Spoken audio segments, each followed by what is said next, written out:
আত-তুহুরু শাতরুল ঈমান। পবিত্রতা হলো ঈমানের অর্ধেক অংশ।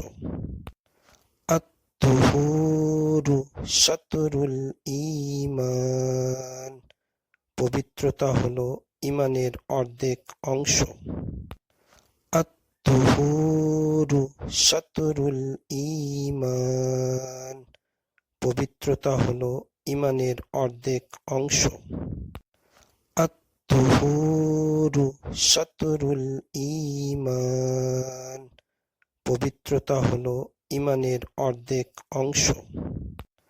আত-তুহুরু শাতরুল ঈমান। পবিত্রতা হলো ঈমানের অর্ধেক অংশ।